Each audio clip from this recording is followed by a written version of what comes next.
Oh,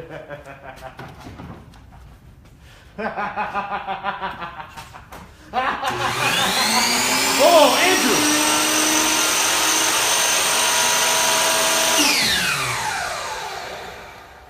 Maybe I'm a little ogre eager today. So, hi. This is Andrew at the Wyoming Dinosaur Center, and this is Fossil Friday. So, you might be wondering why I'm taking such glee in attacking this. This is one of the most complete ribs ever found. One of the longest, most intact dinosaur bones ever discovered from our Supersaurus Jimbo. So this is basically priceless. Why would I be so eager to take a saw to it? Well, it's because by looking at the... Let me explain.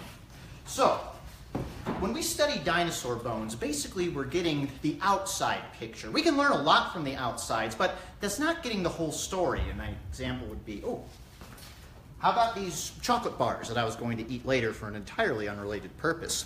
I've got 3 of them here, 3 Musketeers, a Snickers, and a Milky Way. But unless you're a chocolate bar expert, can you tell the difference between the 3? Heck, I unwrapped them and I can't tell. So we're only getting part of the story by studying the outside, but to really get a full picture of what's going on, we have to study the inside. So I can tell right off the back that this is the Milky Way. You can see the layer of, well, whatever that stuff is, but the caramel on top covered with the chocolate. So right away, I can tell a lot about this just by cracking it open.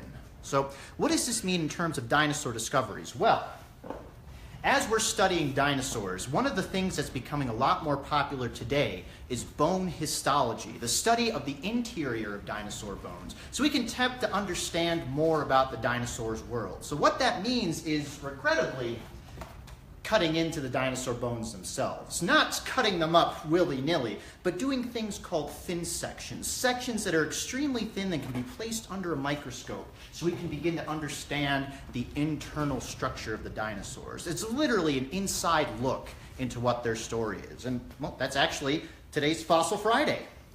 This right here is a thin section from one of the ribs of our Supersaurus Jimbo. Now, this isn't the one used for the actual study. That's still being used by the scientists conducting it, but this is part of what's left of it.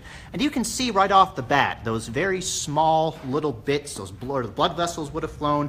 Already we're learning a lot about this bone just by a superficial look on the inside.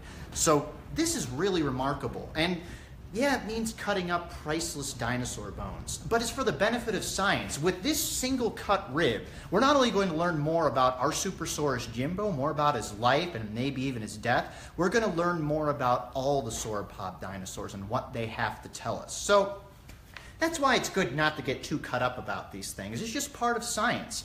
This may be an irreplaceable dinosaur, but from cutting it, we'll get irreplaceable knowledge about paleontology that we can apply to all sorts of things. So I guess what I'm trying to say is cut away.